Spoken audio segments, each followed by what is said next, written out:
everybody, and welcome to our home-based meetup here for Friday, May the 6th, for our PowerSchool updates today. So glad you were able to join us. My name is Matthew Mayo. I'm the new home-based manager here at DPI, so looking forward to working with all of you. Just a reminder, too, of our purpose of our home-based meetups is to foster those positive and productive field-based relationships, communicate with all of our PSUs, and of course, we want to elicit that feedback back as well as we continue to make decisions together. And then just really to provide that collaboration time, problem solving time as we gather. Our home-based products are made up of our, obviously our PowerSchool, SchoolNet, our Canvas, and of course, Nieces, and our learning.com features as well.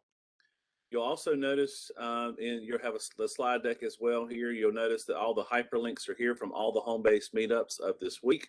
So if you were missed some of those, you're more than welcome to go back and get back to those slides as well with that. Then, of course, here's our schedule. We are at the end of the 21-22 school year here, and so we're glad to be here today with you all. And then that's another reminder just of where we've been this year for our virtual meetings throughout the year. So we're wrapping up this year. One thing I do want to bring to your attention this morning is here are the dates for the 2022-23 meetup dates. We're super excited. You'll notice there's a nice smiley emoji in there. We're going to do 2 face-to-face weeks. So those are September and in May. And so in the bottom left-hand corner, we are asking for locations. So if your PSU is available to be able to host, please look at the hosting form there. And then, of course, you can email Yolanda Wilson as well to sign up for that. We'd love to be able to come take it on the road with you. Other reminders today is the home-based opt-in tool update that was taken offline as of Friday, April the 29th for the upgrade. And that opt-in tool will not be returned until around May 16th.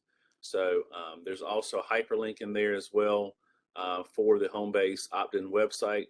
And of course, if you have any questions, feel free to email us or Yolanda. Other updates today, just a reminder about NC EdCloud for Littles, the QR codes and pictographs logins for pre-K 5. There's more information about that here hyperlinked into the slide deck, as well as information to opt in as well. I don't know if Cynthia Sartain is here today or not. Cynthia, are you here? All right, just a couple of updates here from Cynthia on EBSCO and Britannica. Those resources are in the process of being moved to NC EdCloud, so we're excited about that. One-stop shop for them to be able to get in there. So there's more information about this. The planned sunset of NC WiseISle there, you see, is June 30th, just around the corner here for that. So we are excited about that process. And I believe Cynthia has also put in some guidance in there for educators, students, and parents. There's also a toolkit on the next slide that you can see that hyperlink in there as well. This summer, if you don't have plans, we've got plenty of plans for you. We have NC Bold. We're extremely excited about NC Bold taking everything on the road. And so for 2 weeks, starting July 11th through July 21st, we will be going from the mountains to the coast to share all the great things that the teachers are doing and other leaders across our district, across our state. And so you're more than welcome to register for one of these events or more than one. So there'll be lots to learn together. So there is a hyperlink in there, and registration will be coming very, very soon, shortly your way as well. So we're excited about that. Other updates today is SchoolNet Transcend 22-23. If you're interested in the next year for this, if you would please contact Yolanda or Dr. Dietrich as well. And then yesterday we had the pleasure of having Corey lead us through the Canvas updates, but just remember to go ahead and complete your rollover form. And then also in Go Open, the new social studies standards are now in there. So we continue to grow our Go Open resources too. From Kimi, just remember about NESIS. We've implemented a district administrator role. This is for central office view only role for superintendents to view all staff and staff plans. And as always, with any of our home-based products, if you need training or help with any of these products, please contact our product managers. We're more than welcome, we're just excited to be able to get to your PSU, whether it's coming face-to-face or meeting with you virtually. We're here to help you in any way possible. Last couple of things here is just a reminder that we are have a heavy presence throughout social media. So follow us on one of these social media channels to keep up to date about our new updates as we continue to grow our home base. And last but not least, this is your home base team. All the email addresses are hyperlinked into all of these. So if we can help you, please let us know. And then in the upper right-hand corner, we believe that feedback is a gift. So please give us feedback from today's home-based meetup as we continue to look at this data to craft our next home-based meetups for next year. At this time, I'm going to turn it over to Justin for our home-based meetup for PowerSchool here today. Again, thank you so much for being here. All right, thank you, Matthew. Can everybody hear me okay? I'm going to go ahead and get started. Here's our agenda. It's a pretty lean agenda today. We're going to go over class size, just kind of a review of spring class size. We're going to talk heavily about EOY, making sure the PSUs are prepared for the EOY process. With us, we have Lynn Barber from the Office of Learning Recovery to talk about the summer programs and try to address some of the questions that have been coming in from the field. Kind of going to give you an update on different projects that we're working on, let you know where we stand on some things we've already discussed and some new items that are coming. And then lastly, we're just going to touch on cross LEA. So Lynn, I'm going to let you start since you're on vacation. Are you with us? I am. Sounds good. Thank you so much. And thank you for allowing me to take a few minutes of your time this morning. So I'm Lynn with the Office of Learning Recovery and Acceleration over at DPI, and two of the summer programs that are being launched are from our office. Those are PRCs 176 and 177. That's the Summer Bridge Academy and the Career Accelerator program. And so from lessons learned and feedback from the field, they had wanted a more streamlined way to track the data that our office needs back from summer programs. So we have created a template, which will be in the next few slides, that is live on our website.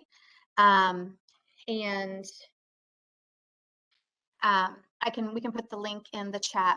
And so what we're going to do is, I believe Tessa and I are going to share this spreadsheet out. So I wanted to take a moment to show you what's on the spreadsheet and then kind of talk to you, which I think is where the questions are coming from, what your role will be in returning this data back to us. So on the spreadsheet, there will be the template cover sheet. So this is the PSU information. We want to know who you are. That's kind of a lesson learned from last summer, is like the CAOs were trying to upload stuff and asking how to get access. And that was a light bulb that went off, that we didn't have the correct information, and we didn't reach out to the home-based folks to ask that. So we want to make sure we get who, if there's an issue, we need to know who to talk to, and then tracking hours and days. And then I see that I am now, okay, there we go. And then we want to track the teachers that are engaged in the program, as well as any external personnel. So the school districts may be hiring external tutors. A lot of them are hiring community college adjunct professors, or they're partnering with like a nonprofit called District C, or they're working with EverFi. So we are doing a longitudinal tracking of students who are engaged in ESSER-funded interventions. And so we want to know which students engaged with which teachers, as well as which external partners, just to see what kind of impact that might have over the span of their educational career. So that's what this slide will be. And then on the next one is where we're going to track the students. So there will be a tab for both programs, the 176 and 177. We want to track if the student's ID number, first and last name, if they were enrolled, and then a couple other things. We want to be able to track frequency, how many days did they actually come, did they get a certification, all that kind of stuff. So we are working with CTE to track the cert. So we just kind of want that checkbox. We don't need to know all the specific details of the cert. There is a space to put that, but the CTE folks are going to be the ones that track that specifically if it's attached to a course code, because we want to make sure that that's entered correctly. And then I believe on the next slide. All right, so it is on our website. So I think I can now, I'm going to post here for everyone to see.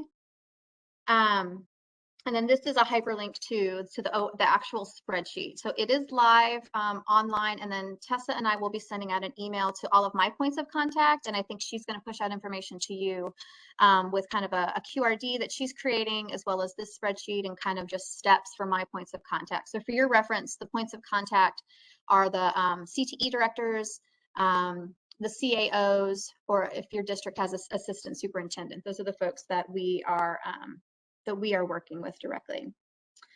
And then, so that is live. So they can start using that and tracking in that spreadsheet. And then on the next slide, I think it talks about how we actually submit it. So this is, I think, hopefully good news to y'all. And this is probably how you can help those points of contact for the programs. They need to fill it out. We need to make sure it's uploaded to the EMFTS site, just like you would upload anything else. We need to make sure it's in an Excel file. So if y'all or someone on your team can just make sure that it's uploaded correctly in the right format to the EMFTS site, that would be helpful. There were some PDFs last summer, which we were not able to fully utilize. So, and we only need one document per PSU. I don't need a document per program or per school, just one. And they can add as many tabs at the bottom as they want. Our data analysts will be the ones that are filter through all of that. When is this due? So it is live now, so people can start looking at it. They can spread it around. We're gonna do, again, a Q&A if they have questions that I'll post on our website. But it's due 30 days after program completion. And I mean, we have some flexibility with that, but programs start all at different days and they end throughout the summer at different days. So there's no specific like date. So 30 days after your last summer program ends is when we would like that. So we'll start doing probably audits in August to see. We also understand that there's school starting and there's a lot of stuff that's a busy time for y'all. So this is a please get it in by 30 days, but there's no like, no one's going to get yelled at, or they'll just get a reminder that they need to submit it. So we understand and fully respect how much is going on in your districts. From there, where does the data go? And how does this relate to PowerSchool? So we had originally requests for folks to upload or enter into PowerSchool the student enrollment. Some of the larger districts reminded us in our office of 5 that some of these districts will have thousands of kids participating. And so that's a lot of burden on a district. So if we go to the next slide, once y'all upload that beautiful Excel document into the EMFTS site, our quantitative data analysts will work with the home-based PowerSchool folks. They're going to pull it down. They're going to clean the data. And not everything on that spreadsheet needs to go into PowerSchool. And so we have specific fields. If you look at the actual spreadsheet, they're highlighted in yellow at the top. Those are the fields that we're going to pull into PowerSchool on behalf of the district. So the PSUs do not need to move the information into PowerSchool. We will do that for you. We will then notify you so that you can go back and double check that what needs to be there is there and that it looks good to you. And so I think one more slide. We've been working with the PowerSchool folks to create a special program section specifically for OLR, our office. So I know special program isn't new, but if you look at the program section, it says NC Office of Learning Recovery. So anything that's funded with ESSER 3 will have a little drop down. Right now there will be 2 176 and 177 for these programs. And these are the fields that that Tessa's working hard on, and Lorenzo, to make sure that the spreadsheet will be able to populate these fields for each individual student, so it's on their student record. So again, if you can help us make sure that that spreadsheet is nice and clean and is in an Excel format when it's uploaded, we will take it from there and load it into PowerSchool. And I think, Justin, that's it, if there are any questions. Well, Tessa, while you're reviewing the questions, I will share. We talked yesterday, and Lynn, you pointed out that if folks attended the webinar previously that you put out, that things have changed. But we're not even going to ask the PowerSchool admins to assign the special program. Once we do that import, it's automatically going to put the kids in the special program. Correct. Yes, they don't even need to go into PowerSchool. From my understanding, with our conversations, Tessa and Justin, we just need that spreadsheet, and we will assign the students to the special program, and whether it's 176 and 177 in PowerSchool. Yep. And I just put the link to the actual Excel spreadsheet in the chat.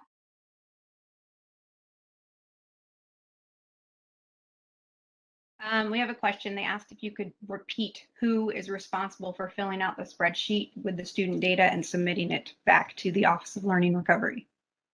So who's responsible for filling it out is at the discretion of the LEA. My points of contact range. So I will be sending it to, when they filled out their program plan, I asked for a primary and secondary point of contact. And so that's who will receive it from me, and that's who gets all the correspondence from me about these programs. And again, those are typically the CAOs, which I'm guessing they will delegate to someone else who's in charge of the program. And so that might be something that we need to think about internally, because it could be teachers, right, filling it out on a tab and then importing it into this spreadsheet. So if it's a larger district, it could be multiple people. So that's certainly a great question to make me think about, how do we make sure it all gets into one document. But I welcome feedback from y'all, who are the experts and work with these folks every day. You know, Terrell County is going to, do it different than Union. So, and then whoever has access to the EMFTS site, which I'm guessing is everyone on this call, would be the ones probably to upload it. And I will add, this special program that is being displayed on the screen right now will not be in production in PowerSchool until August, because it's not going to be needed until then. The spreadsheet will be filled out and submitted to LLR. And then once this is in production, it'll be uploaded. The data that you submitted will be uploaded. So you'll be able to view it here and modify it sometime around August. And then if you have any students who were not in the original spreadsheet that you submitted and you need to enter the data, you can then go to this screen and enter the data. However, I think, Lynn, that you probably still want them to submit a correction if they missed a student submitting that data to you.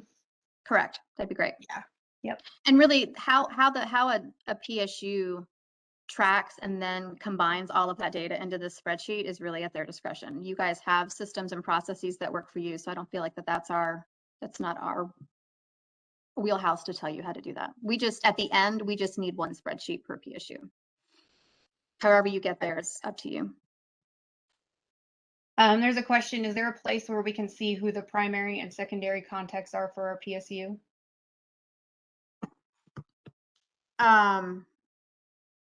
No, but I am happy. I have it. It's not like publicly listed anywhere, but I am happy to share that spreadsheet with Justin or Tessa. And if you guys have a like an email listserv or something you send out, I can share that with them so you guys can see. I'm happy to do that. And Tessa, if you just want to let me know the best way to get that information to you. And that would certainly be helpful, right?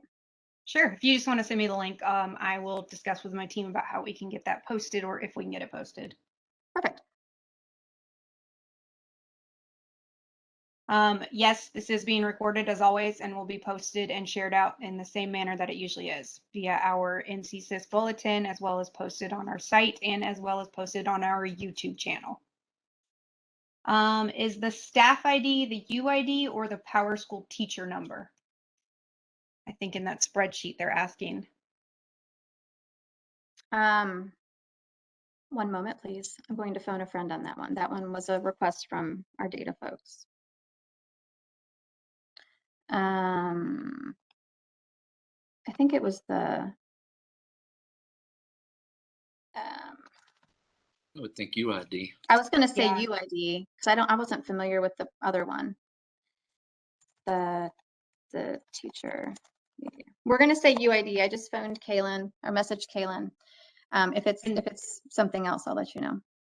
And if I'm being honest, your staff UID and your teacher number in PowerSchool should be the same. Okay. Yeah, I just wasn't familiar with like what the number in PowerSchool was. So I'm thinking he had requested, he wants it to be the staff UID. And if we need to clarify the spreadsheet on the spreadsheet, I'm happy to do so. If we are running multiple summer programs, do we wait to complete and upload the spreadsheet within 30 days of the conclusion of the latest program? Can you repeat that question? If we are running multiple summer programs, do we wait to complete and upload the spreadsheet within 30 days of the conclusion of the latest program? So I guess the question really is how soon do they need to upload the data to the EMFTS site? Well, I mean, in actuality, and I guess I'm going to externally process with you, Tessa, if this special program section isn't live till August, I mean, we'll start cleaning the data and getting it ready, but we won't be uploading it until August anyway. So if you're done with 176 and then you're done with 177 like a month later, like I don't want two separate spreadsheets. I would rather you wait. I mean, they should be tracking from day one, I would think. Or they may be tracking attendance in a separate document and then you need time to, compile it all into this spreadsheet. But I would rather it be one document and be accurate than rush to meet a deadline. If that answers the question. I think it does. Okay. I think obviously though we will need to set a deadline for them to have the data. So that's something we might need to discuss and communicate out. Well, I mean, so I have the tentative start and end dates for every program. So, I mean, I could look and go ahead and add a column in the spreadsheet I have that would be 30 days from the last program, if that would be helpful if they want an actual date. But it's going to vary. It's going to be different for every PSU. Because I know there's other programs like Read to Achieve, and some are doing like just a credit recovery, credit accrual. Some have their own programs that they do. So we're just focusing on these two programs, not other ones that aren't specifically funded by these PRCs or sponsored by our office. Okay. And I just updated the staff thing to say UID for clarification. Perfect. I have been having issues with NCID and getting into EMFTS. Who do I contact? I think this is a question for Yolanda.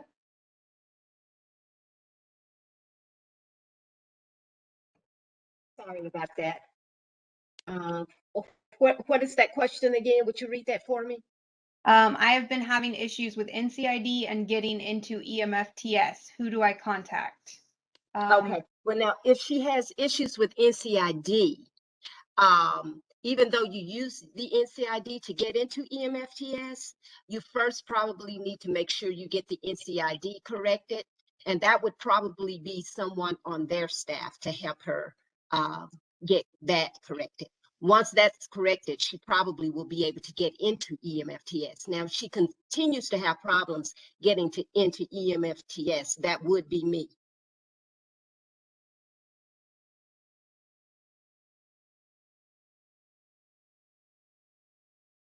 Because you use your NCID to get into EMFTS. Okay. Thank you.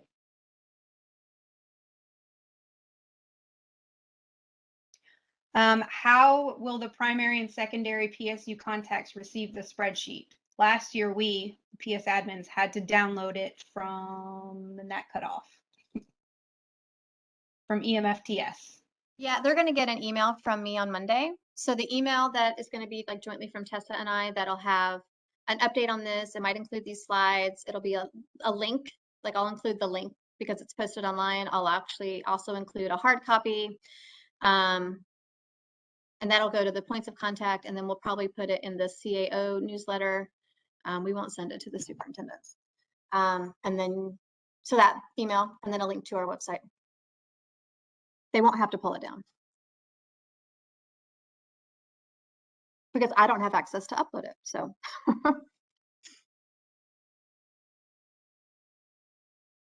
If we are using non-school employees, then they will not have a UID or a teacher number. Actually, that is incorrect. If you have someone who is in PowerSchool, they should have a UID number.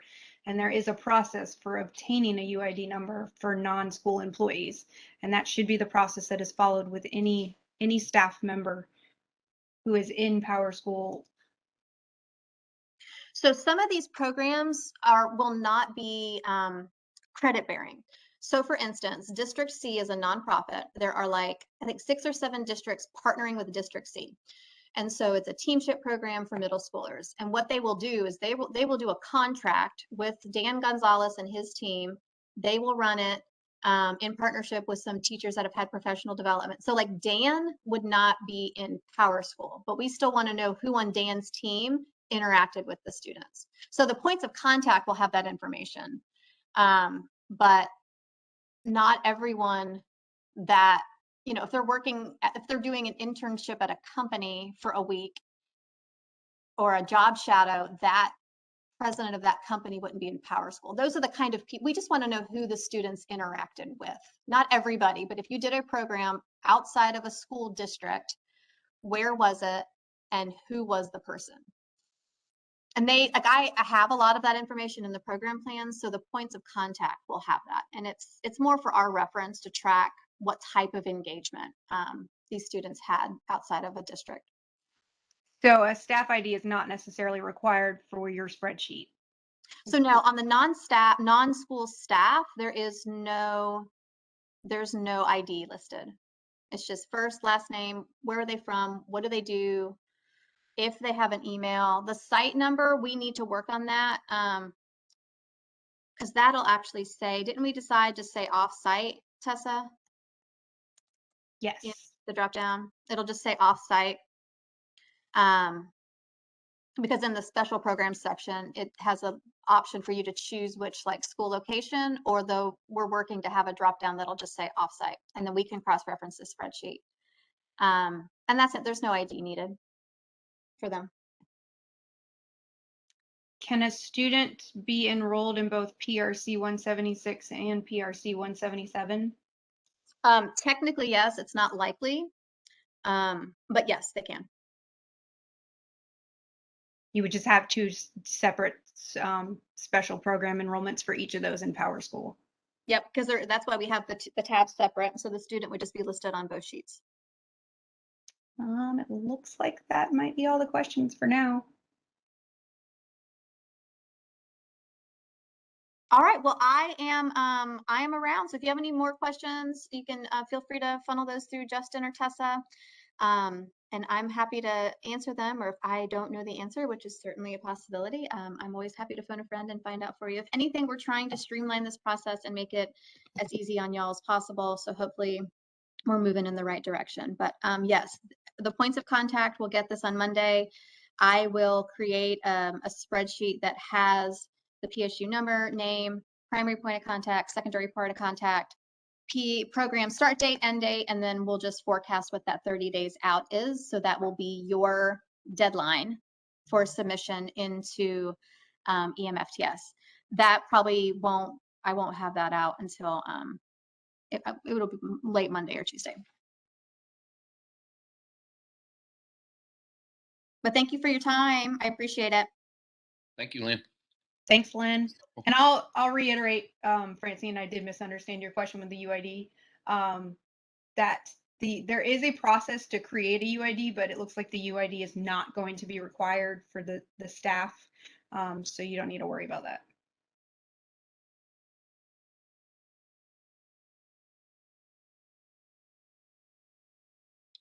All right. Thanks, Lynn.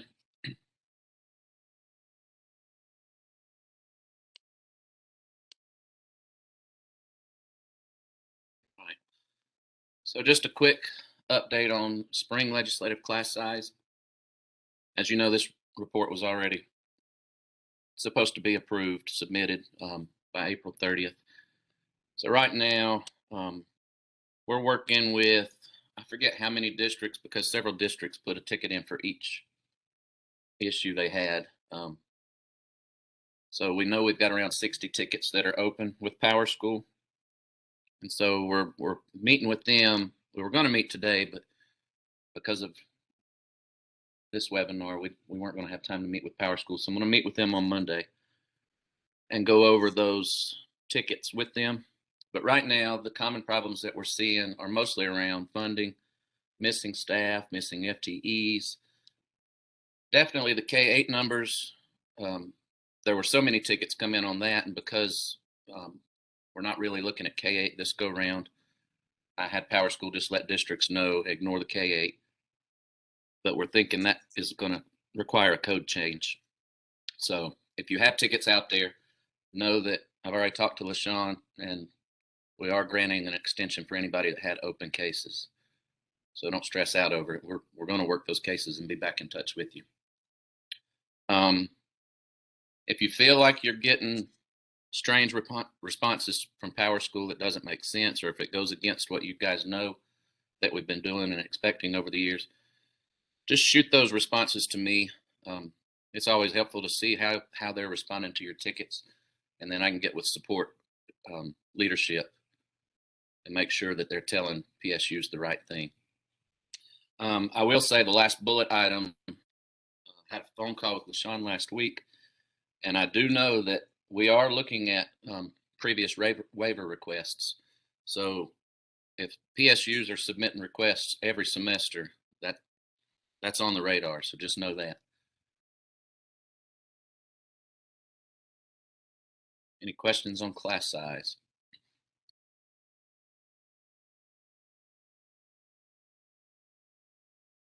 Not at this moment. Good. All right. Just wanted to give you guys an update on where we are with several items. The transfer records workflow that I think it was at the meetup prior to the last one. We told you guys that we were putting a workflow in place to ensure that the records are transferred before a student leaves your school. So that's still in the works. There's a new field that has been added to production. Some of you have already found it and asked what it is. And the way this works, when we request new fields for projects like this, the fields have to be rolled out as part of a maintenance weekend. So while it's a customization project, if it requires new fields, that has to be built into our maintenance weekends. And so before we could start working on the customization piece, we had to get this field created. And because I knew Tessa pointed out yesterday, several of you are probably going to ask what the name is. So the table's there, SNC student info, and then the field that's been created for this purpose is the transfer record status CD. Right now, you won't find anything in that field. Basically, we had to get that in there so that we could start working on the PMR exception that's going to be tied to this. There will be an exception on the PMR that flags the 012s, and I don't want to speak too far into this. We can point you back at our previous home-based recording if you missed it and don't know what I'm talking about. But anyway, the PMR needed that as well so that we could get that in QA and have both the customization piece and the PMR piece ready for production at the same time.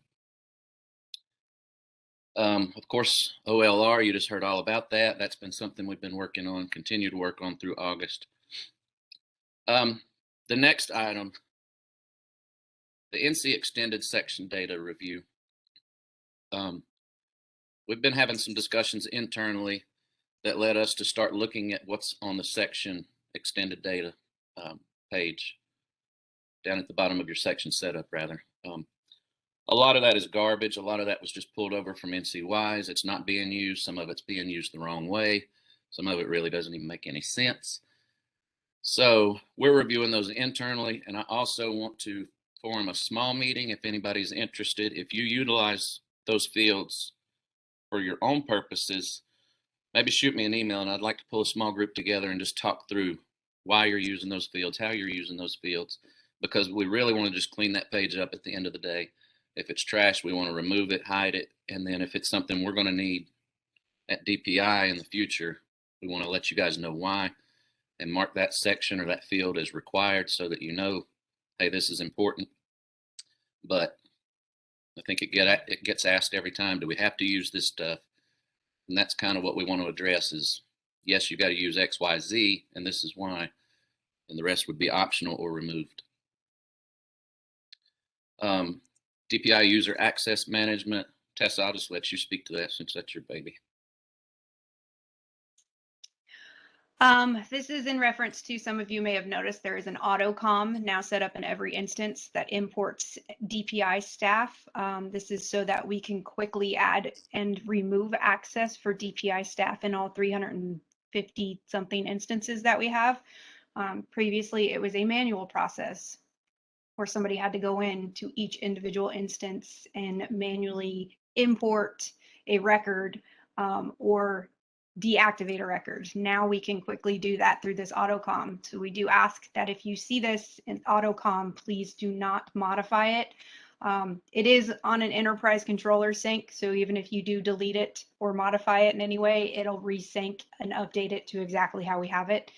But along with that, there is also a remote connection and some certificates that we need for that access to be able to import that file in your instance. Please do not modify any of those, as we do have them set up perfectly as we need them to for this process to work. So we are using it, and we are cleaning up some of you probably see some old staff that have left or retired that are still in your instance. We're in the process of cleaning those up as well.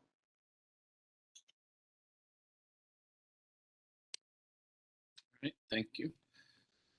Other items we're working on is moving, there's a handful of reports, EL, WAPT, migrant. We're looking at getting those moved over to state compliance. That's been kind of bumped down on the priority list due to some things that we have to get out before the start of the next school year. But once those are ready, we'll just switch them over. The next thing I want to toss at you is the meetups are good, but the bad thing about meetups is sometimes we have over 300 people on these calls, and it's just hard to address everything and answer every question that comes in. So what I want to do starting next school year is do some regional coffee chats. They'll take place earlier in the morning, right around 9 o'clock probably, give you time to get in, get the schools kicked off, and then we'll meet 2 regions at a time. And this is the current structure that I'm proposing. If you've got feedback, I welcome it. But we want to do 2 regions at a time every other week, and that will ensure that every 2 months I'm seeing everybody in the state in smaller groups so that we can unmute folks, have chats together rather than you just listen to us and throw questions at us in the chat or Q&A. The purpose of this is to just be able to share more with you more frequently as well. Status updates of where we are, like I'm doing now, but also upcoming needs and upcoming projects that we know are coming that we don't necessarily share during meetups. I do not intend for this to be let's get on and blast PowerSchool for an hour. I don't want it to be a gripe session, and truthfully, it won't be beneficial if that's what it turns into. I'm hoping that this will just be, here's what's going on. You know, there will be times where we do have to talk about statewide issues, but you know, just know this will not be a one-on-one time to review PowerSchool cases, for example. Someone shared last week a good idea about how we should structure this, maybe put out a survey or a Google sheet for everybody, you know, 2 weeks in advance before your region meets. Here's a spreadsheet, throw some questions in, and you know, these are topics that we'll cover during that coffee chat.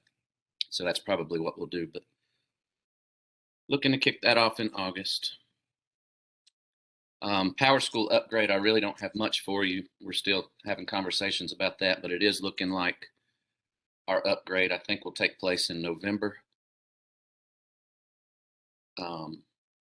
Matter of fact, I think we pretty much set a date. I don't know if a ticket's been entered, but we're shooting to do it around Veterans Day weekend. But it will not be a huge upgrade. So more to come on that. Fall conference, we do want to do more face-to-face stuff, and I've been tasked to put together a CIS conference for coordinators only, and that'll be sometime this fall. So I think we've already put out a request for materials and sessions, and then we had to cancel. So we're going to put that back out there. I don't even think we got many at all, if any at all. But we're not going to be able to do this without your help. So just look for that. And if you've got sessions that you feel comfortable leading, I would like for you to put that in once we release that. Questions before we get too far? All right, I put this on there. This is a project that we're working on. We're kind of at a standstill until we can get with the business owner and just get a few questions answered. But this came to me as a question yesterday. The first item, highly qualified, is no longer in existence. That went out the door several years ago. And I think I put this. Yeah. The last bullet there. Teacher infield, out of field. It's really course infield, out of field. So we're no longer looking to see if the teacher is licensed to teach, or the percentage. I forget how highly qualified worked, but anyway, it looked at the teacher. It scored the teacher and not the course. So we're kind of doing it backwards now, and we're just looking at the course. But anyway, one of the things we're waiting to figure out from the business owner right now, the way it is in QA, when we go to test, it's using the same logic in QA that class size does when it comes to combination split grade level sections. So if you had more first graders than second, it's considering everybody in there a first grader. And we don't know if that's the intention or not. We don't know if we should just be looking at if there's one student outside of that teacher's license area, should that course not be infield. But as of right now, it's using the same logic as legislative class size. With that said, if that's the intent of the business owner, then we're further along than we think we are on this project, and we're probably ready to go ahead and put it in production. We should know more in the next week or two, definitely by the next time we meet. And I think, did we not remove infield, out of field from production just so there's no confusion, or is it still out there? We did remove it. I don't know if it came back, but yes, we removed it. We didn't want it out there.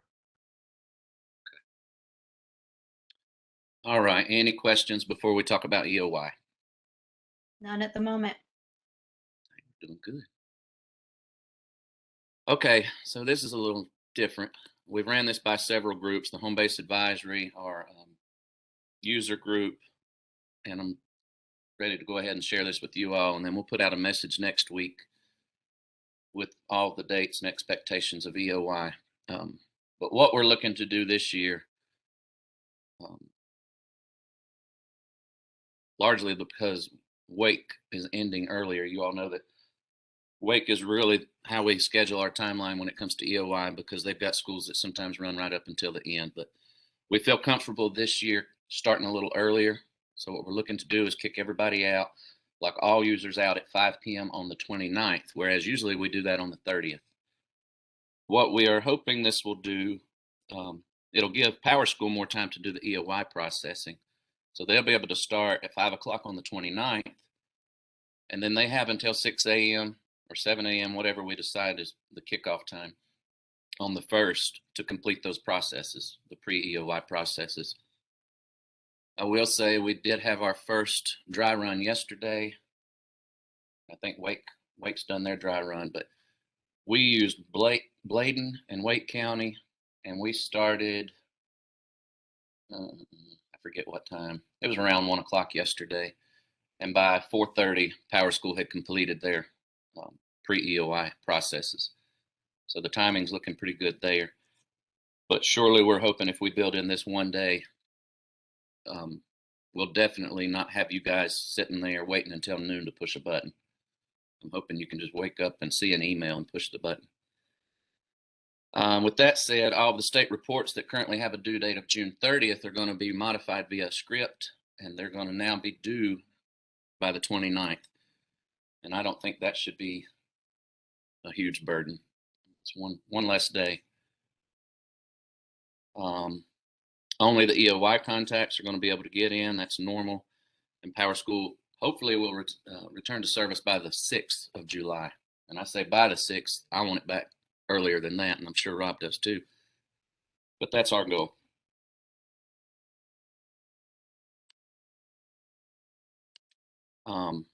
Just a few reminders. EOY contacts, I've talked to Lori. A lot of times we have to wait until the last minute, but this year I want to set a deadline of June 1st so that we've got a solid contact list, because she has to modify her scripts that we provide PowerSchool to include all of the new contacts or the contact changes. So if your EOY contacts are not up to date, please get those updated by June 1st. And then after that, if for some reason somebody leaves or you find out somebody's not going to be able to be the contact person on the day of, shoot me an email just so I know to let Lori know to go pull that list again from the ODS. The changes with Eddie this year, we no longer have to disable it. So you've been in there and you've been adding your grade levels, making those changes. The one thing you just have to remember to do is be sure that any new schools have been added by July 11th to Eddie. That's a little sooner than we normally request, but we didn't think that that was too much to ask for. So because other divisions need that data in there, the sooner the better. So July 11th. Something else I want to talk about is the EPV reports. Last year there was some confusion. We had the preliminary reports that were due, and they're currently sitting there in production, due by the 15th of June. We also had the final collection, which was then to be ran after the 15th and due by EOY. We pulled that report because most of your feedback was that it was useless or it was too much. So what I want to point out is right now, even though in production it shows that it's due on the 15th, we're working to get that changed. And I'll know the change for sure after we have a couple more meetings. But basically, we want you guys to be able to have that from now, well, really from the beginning of the school year through the 29th. But we don't want you to submit it or approve it until right at the last minute, because we all know that you can approve it and then somebody at the school level is going to get in and make some more changes that's going to create errors. But then if it's shown as approved, then everybody's going to assume that, oh, there's no errors. So we're talking about a couple of different things: doing an auto run at the state level across the whole state closer to EOY, or just hoping that you guys just keep running that report from the LEA level to capture any new errors that might have been created. So that date that you see there, as well as the name where it says preliminary, that's going to change soon in production. Students should only be pre-registered if they are not active in any other PSU. That was one of the alert items that I pulled from the EOY guide because I thought that was worth sharing. And then your calendar setup. I put that there because if you've not got your calendar set up in place, then you're way late on that. ECATS needs that. There's some other reasons that we need that calendar information in the spring, early spring. So if you do not have your calendar set up, probably somebody's already contacted you, but please do so immediately.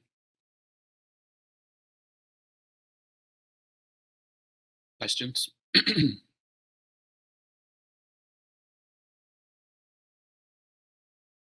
I have 1 year around school ending June 24th. Is that the date to use on the EOI contact screen? The other 37 schools will end June 8th. Yes, you do use the last day of instruction. So if you've got one school that ends later, use that latest date. Testing does not close out until June 30th. This may cause issues since students are in session for RTA camp.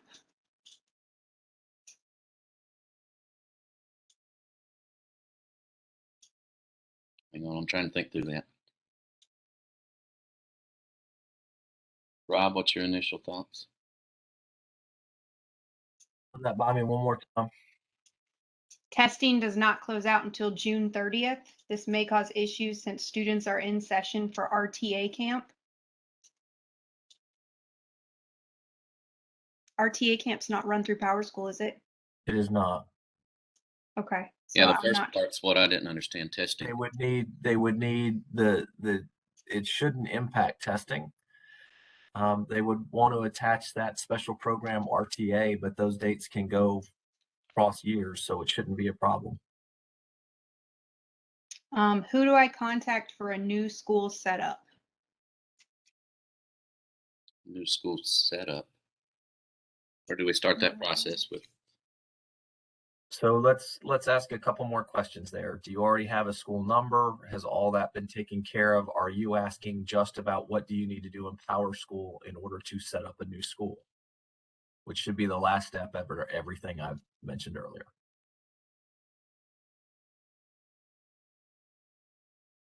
Has there been any more response to that question, Tessa?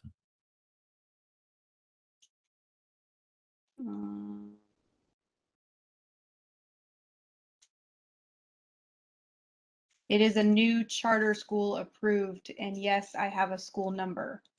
So, okay, so if you're referring to like PowerSchool, that gets set up for you. That information is sent to us from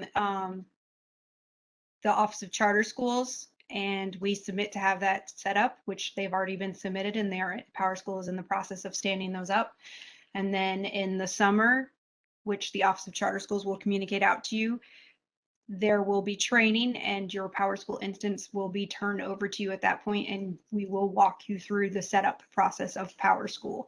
But there should be communication coming out about that sometime in the next month. You'll be receiving multiple communications on setting that up, as well as setting up your NCID admin. I think you should have already received stuff about that. And then setting up NC Ed Cloud, getting access to that, and as well as UID information.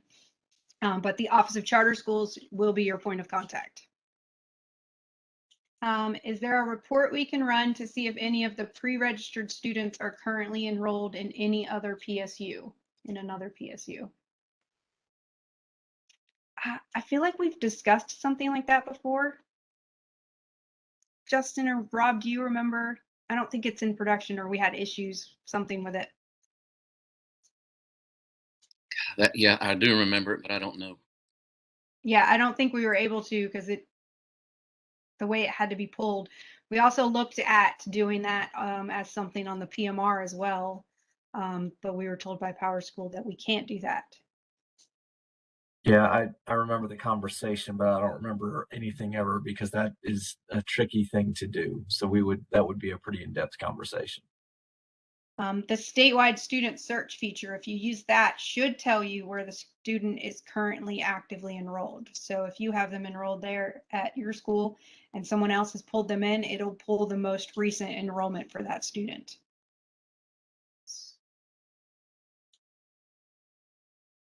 When will we get this year's EOI guide? It is posted and has been posted, and it's the same document as last year. It just gets updated from year to year. Yeah, now that it's a Google document, we just make changes and it updates. It's the same link. And I think, I'm not sure, You but have it linked. yeah, I've got it linked on the next slide, but you should be able to go to the NCDPI documents in PowerSchool that we added and just do a quick search for that. Should the full calendar be set up or just first and last day? Both. Yeah, it was like 2 years ago. It became a requirement to have your entire calendar approved by your local board. I want to say it's April 1st. That date might not be correct, but it's somewhere in there. Yep, just be prepared if you're using Power Scheduler. That will reinitialize your calendar when you submit when you commit the schedule. So if you already have those dates in there, it might update your calendar or reinitialize it with that information. Oh, yeah, Mark just said, wasn't there an issue on calendar setup where setting up early like we have now gets undone when you commit schedules and has to be redone. Is that in the checklist or am I remembering incorrectly? No, that's what I was just referring to, that the committing your schedule from PowerSchedule will reinitialize your calendar. So it does wipe that out, unfortunately. That is, I believe, in the checklist as well as in the EOI guide. I do remember reviewing that in the EOI guide, and that is in there. And as you guys are going through the EOI guide, if there's things in there that you don't see or incorrect items, feel free to shoot us an email. We have to add the NC Summer School RTA special program again this year. Do we have to add the NC Summer School local use too?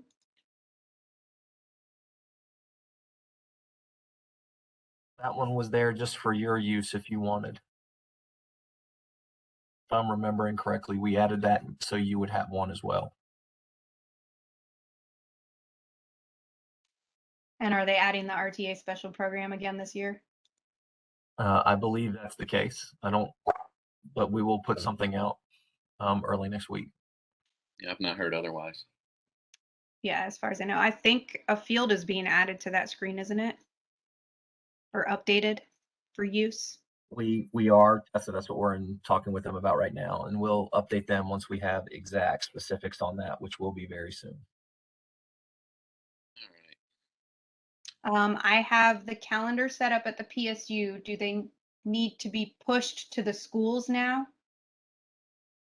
Well, they need to be pushed prior to, but I think what we collect is the PSU level. There's a reminder that the new schools in Eddy and approved grade levels in Eddy, but we should wait until after EOI to update current grade levels in Eddy, correct? Correct.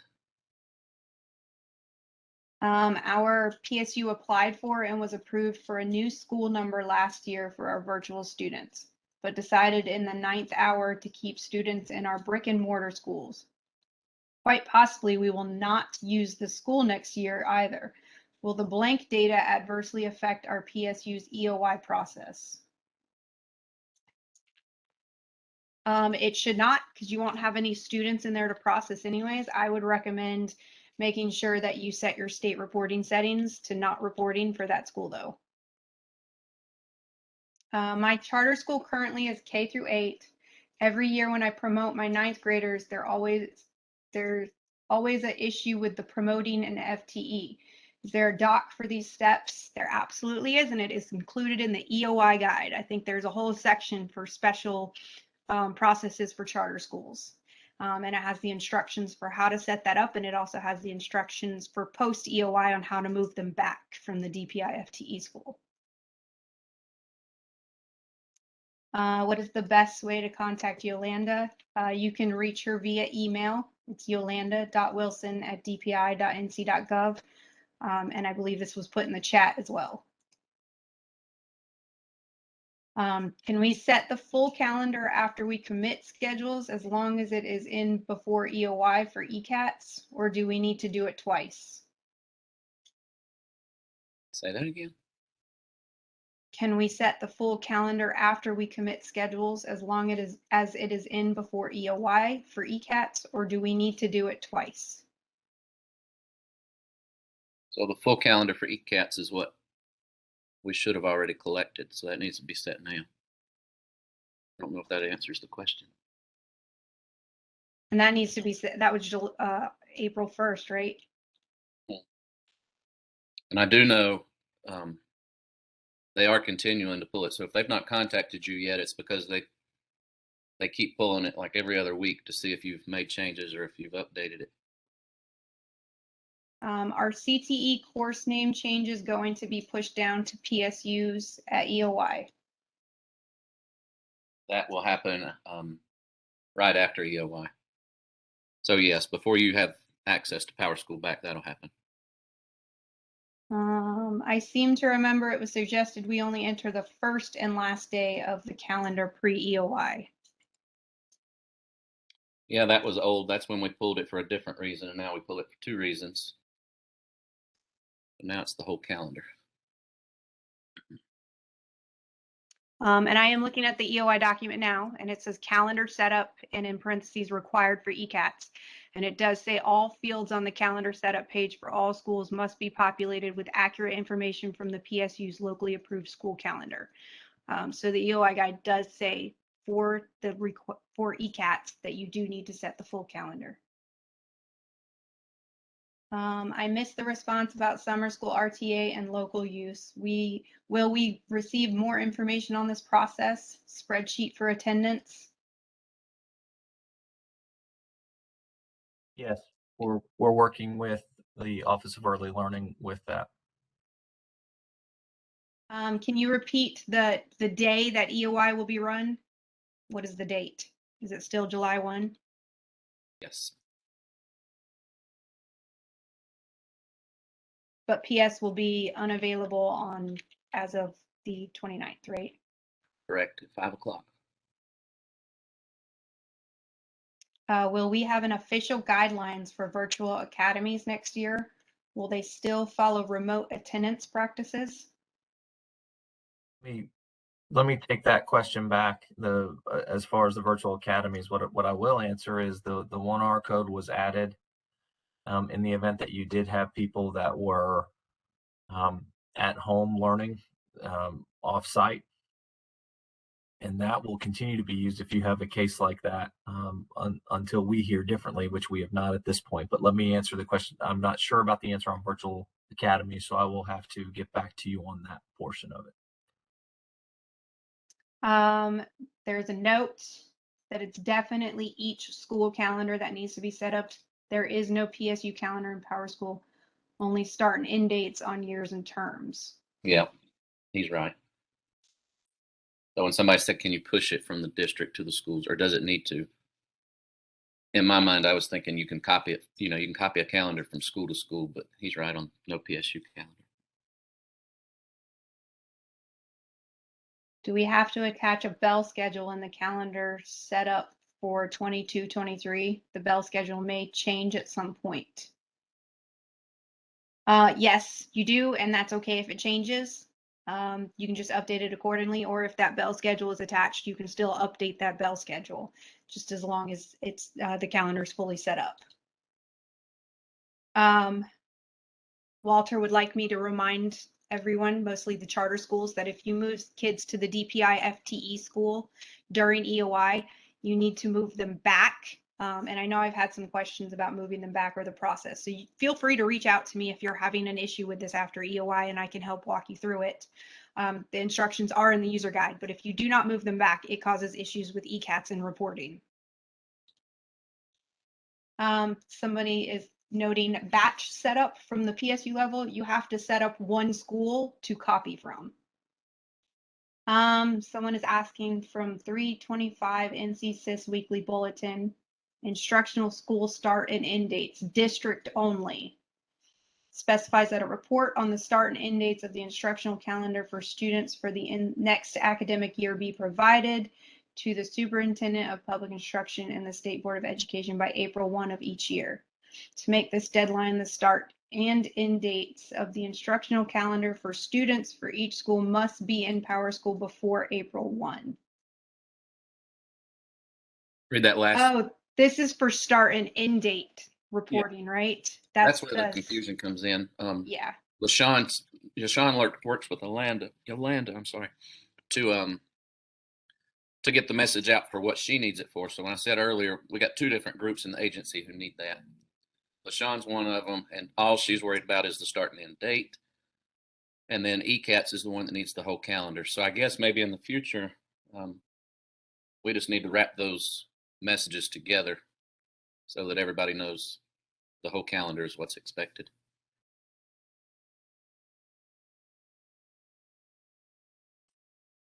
Okay, so the whole calendar setup is needed for ECATS, but for the start and end date state reporting, they only need the first and the last day. So those are, like Justin was just saying, those are different departments communicating out what they need for their reports. But ECATS does need the whole calendar set up. This is not an EOI question, but what grade levels are affected by PRC 176 and 177? I think Lynn dropped. I'm not sure. Rob, Does do you anyone know? else know? Do not know the grades specifically, but we can get that answer as well when we put out a document after. I'll speak to Lynn and see if we can get it added to the communication that goes out on Monday about this. RTA final assessment is accessed through SchoolNet. Summer schools need access through June 30th. I don't think we're taking SchoolNet down. Is that correct? Just PowerSchool will be inaccessible? That's correct. Okay, so this shouldn't affect SchoolNet. I don't believe it would. We can verify, but it shouldn't. Does ECATS pull at EOI or April 1st? That's something I was going to go back and ask Tracy. I'm here. Does it pull what on April 1st? The Their calendar? calendar setup. I will go back and check that and provide the answer for you guys. I don't want to say something incorrect just off the top. Thank you. Thank you. Thank you.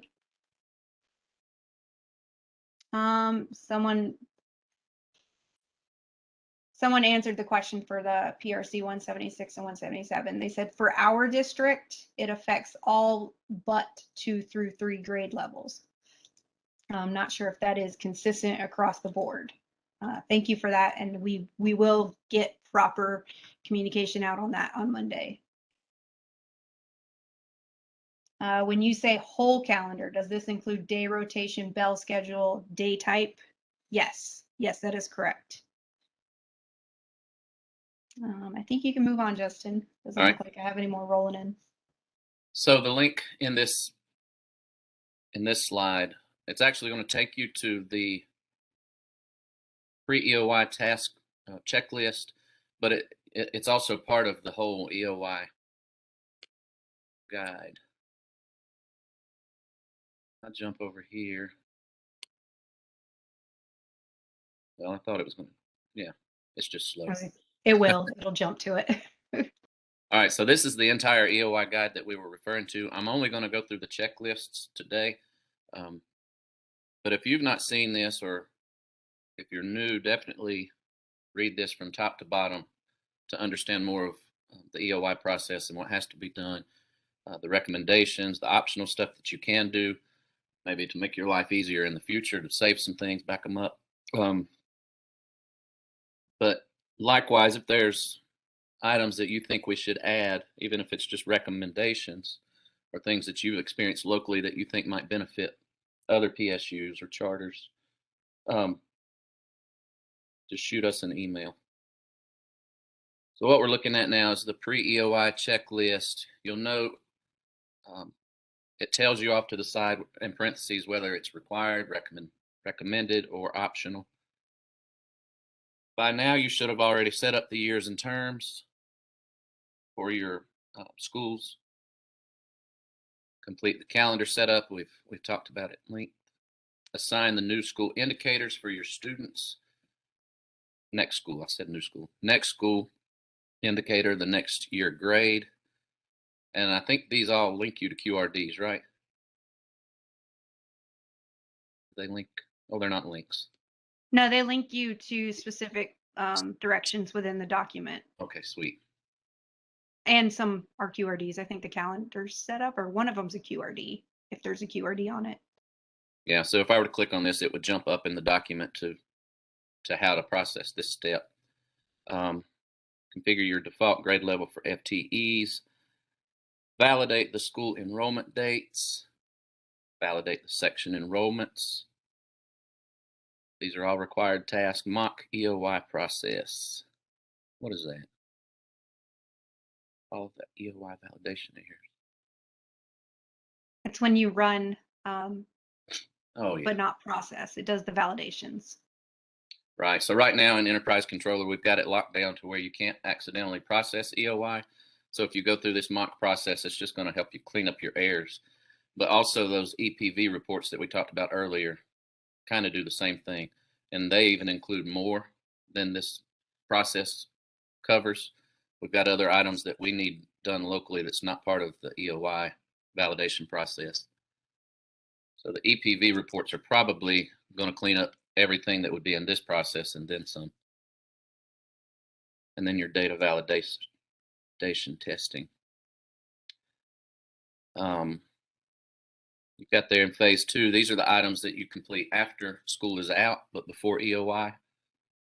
Your validation testing, of course, storing your grades, approving all the state reports this year by the 29th. Complete your CTE activities, recommended, and I always did this and saved them to a file in a folder. But several reports you'll probably want to save in case something happens during EOI and you need to refer to certain documents. So during that 6-day, 7-day window that you don't have access to get in, it's helpful if you have access to these saved files and reports, like transcripts, report cards, all that good stuff. Your scheduling must be complete before EOI. If you import standards, which is optional, you'll need to do that. Verify the years and terms in your calendar setup. Again, that's stuff that should have already been done, really. We may need to move that to phase 1, depending on what Tracy comes back with. You have to run your class rank, and then it's required that you do that final EOI process before we give you access to actually run EOI. Recommended that you clear activities. I don't think many people at all use fees or worry with Power Lunch, but that's on here if you do. Justin, I'll just add for the calendar part that you were just referring to, it's on there because you may have already set up your calendar, but when you commit your schedule, it reinitializes the calendar. So it's just a reminder to make sure you go back and verify that it's still fully set up or if it needs to be set up or modified. Okay. But it is also in phase 1. All right. So now we're going to look at the post checklist. And of course, I came back to this slide just to point out the items on the previous slide are items that your data managers or other admins can help you with. But once they're locked out, the EOI contacts are the only ones who can do our post task list. And this part's really pretty simple. It's just after you hit the button that day, I know a lot of folks just want to hit the button and run. But once we verify that it's completed on our end, we see that it's finished, then these are the items after we turn it back over to you on the 6th. No. Yes. Anyway, I'm right. You're going to want to verify all of this after EOI before your folks get in there and start work. This is the step that after you have run EOI, you want to verify this information. You do not need to fill out this checklist and submit it to us. This is for your use only, and it's just for you to make sure that your data processed correctly. And this is done before we take down PowerSchool. So after EOI is run, once your EOI process is finished, you can use this form to then go check through your data and make sure everything is okay. And if you have anything that does not look right, just notate it. And then when PowerSchool comes back up, then you can worry about it. So we don't ask for tickets on these. Depends on the issue. We usually recommend that if you see anything wonky after EOI has been run, just wait, because a lot of times there's other scripts. So once you run EOI, you verify that data, and then we take PowerSchool back down, and there are scripts and processes that are run then to like graduate students, to promote students, or to graduated students and some other things. So some stuff may look off. That's why we say notate it on this document so that when PowerSchool comes back up on the 6th or 7th or whenever it comes back up, then you can go check that data again. And if it's still an issue, then you can submit a ticket to PowerSchool support.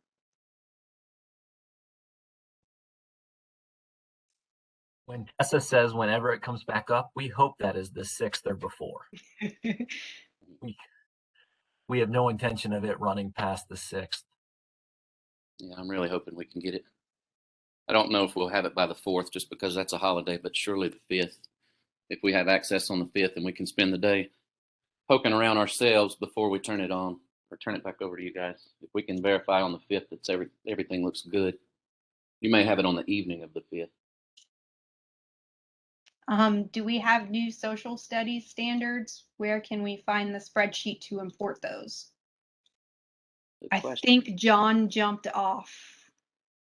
But he was working on, I think he was working on the spreadsheet for the new standards. I will follow up with him on that. I want to say he completed that. I just don't know if we published it yet. Yeah, it might be on the DPI website. If he completed it and published it, it should be under the NCSIS resources.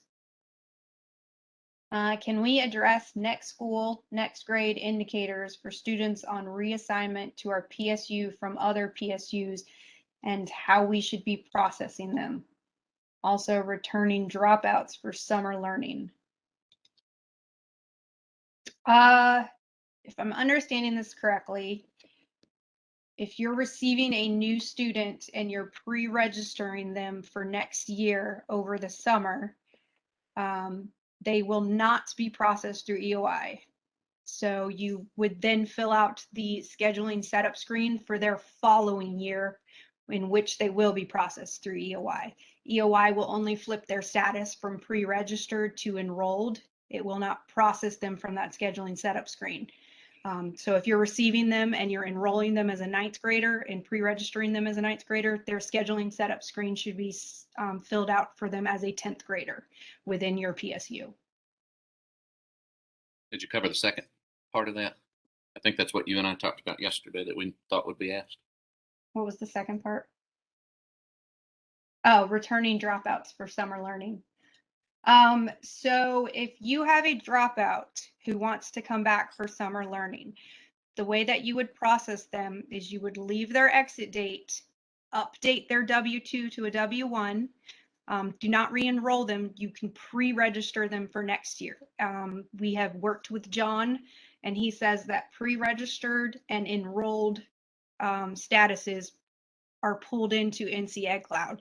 So that student would then be in NC Ed Cloud and have access to anything that they need, as well as you can add the special program to them if that's how you're going to process that student.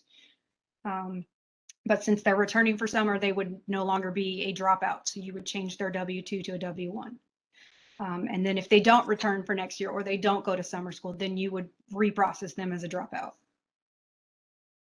Any other EOI questions? Someone is making a comment about the pre-registered students. Setup must show what they will be in the 22-23 school year. EOI does not process pre-registered students. It does not promote or demote them. So that should not be the case, Laura. If you're pre-registering them, it should only be flipping their status to enrolled, not processing them as a promoted or demoted or retained student. So that's why the scheduling setup screen should be set up for the following year, not the current year they're being processed into or that you enrolled them, pre-registered them for. Yes, if you set them up that way, that's fine because EOI does not process them. It does not demote them, promote them, or retain them, as I said. So if you enter the 9th grade, that's fine. You're just going to have to set it up for them next year for 10th grade. But it is recommended if they're pre-registered, you set them up for the following year in the scheduling setup screen. Because EOI does not look at that screen for pre-registered. The only thing it does is flip that status from a -1 to a 0. It doesn't process their promotion, demotion, or retention. So I guess really that's up to you how you want to set that up. But it's recommended that you just go ahead and set it up for the following year. Rob or Matthew, we had the concern around the Canvas login, and I think that was supposed to be addressed during the Canvas meetup. Do you know if that was, as far as summer access for inactive and dropouts? I do not, but let me, we can follow up with that. And I missed that, but Corey will get that out, I'm sure. Okay. But they do have a way to access it, right? They have a way to access what? Canvas, these students. Corey will have to verify. Okay. So once we know from him, I know he's going to put it out to the Canvas folks, but we'll get it out to you guys as well.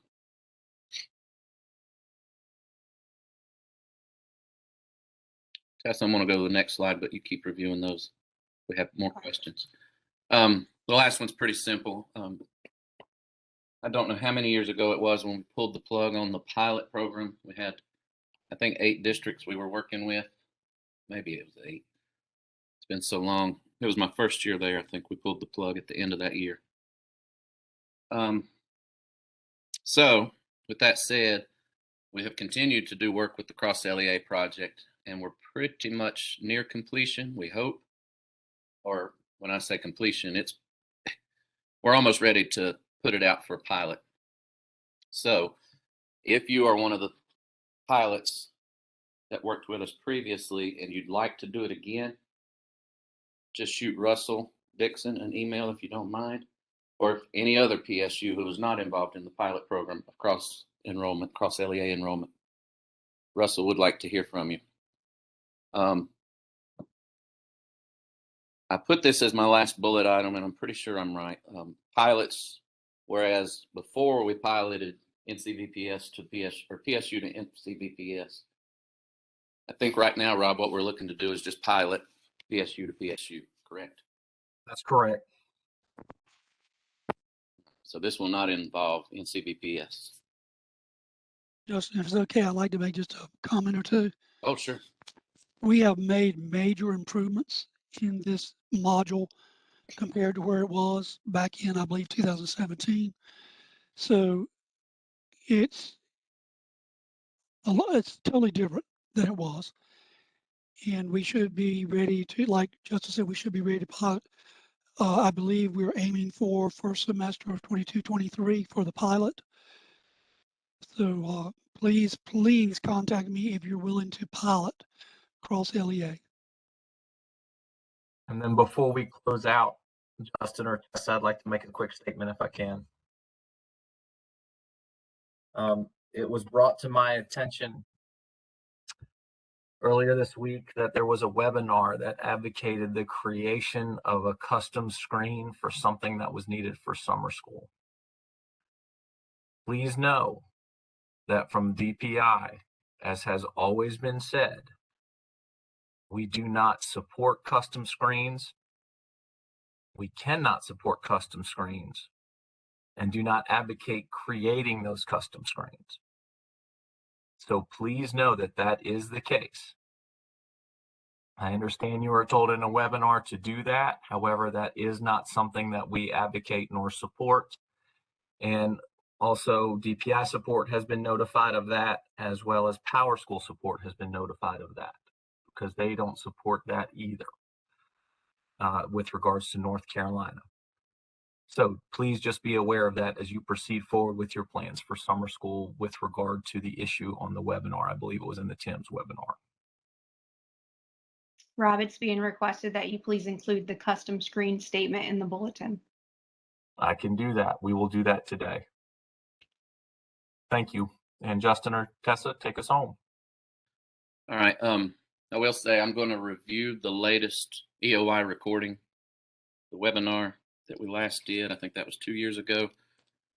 It shouldn't have changed. So if no major additions need to be placed in there, if I have to go back and edit the recording, I'll do that. But if it's good as is, I'll share that out with a message next week about the EOI dates that we just talked about, so that if you need a refresher or if you're new, you can watch the pre-recorded webinar that we put out a year or two ago. So look for that in the communication. And of course, if you have any questions about EOI as we work to wrap up the year, feel free to reach out. You have any other questions, Tessa?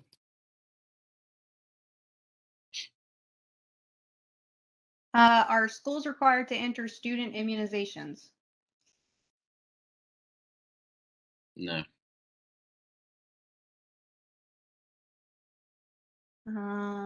Do we have a projected time for the fall conference and location? We do not. Rob, were you looking to use the same facility that we've been trying to? to get in the past? Was, but we'll have to reach back out to them. Okay. I'll see if I have that contact. If so, it was going to be, was it Wilmington? Yeah. That's correct. If Are we that's still what it ends up being. are we still shooting for November? Probably it would be a good time if we do the upgrade. We could talk about everything there with the upgrade. I noticed that the EOI guide references the 2 EPV reports, so that might need to be updated. Oh, thank you. Good catch. We did modify the EPV reports this year to only be 1, right, Justin? Right. Yeah, thank you for pointing that out. Will we be at PSUG next week? Justin, you going? I am not. Where's that at this year? Myrtle Beach. Mhm. Tessa and Justin, we can talk about that afterward. Okay. Is there a way to save the Q&A in WebEx? I think there's a way for us to do it, Mark.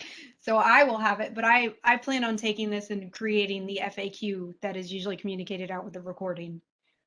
So obviously, since we're doing it on today, Friday, this probably won't be communicated out till next week. So it'll be in the next NCSIS bulletin. And I'll ask John if we can create a link to put on the YouTube when we post it to YouTube as well, to put in the description section of the video, the FAQ as well. Francine says you can go to File, Save, Q&A, and that should save the Q&A. And Thanks, Francine. And with that, Tessa, I think it's worth noting that we work hard to communicate everything out to y'all. Hopefully, we're doing a better job of that. Than I try to do better than that every day. Please remember that QA, the FAQ we put out as a result of home-based meetups that I think I started a couple of years ago, takes a little bit of time and effort to get all the people to answer those questions. So please give us a little bit of time to answer those. If the FAQs aren't out immediately after a meetup, they just take a little time for us to get the right answer and make sure that with other departments we are answering correctly. So please give us a little grace period on the FAQ portion. Thank you, Tessa. All right, I see folks are starting to drop, but be sure before you do, if you don't mind, use the link in the top right corner to provide feedback for this session. It's very helpful. And then you have a list of everyone on our team there on this screen with a link to our email addresses if you need to contact us. So please don't ever hesitate to reach out if you have any questions. You good to wrap up, Tessa? Any other questions we need to address? I think we are good. Awesome. All right, thank you all for attending. Hope you have a good one.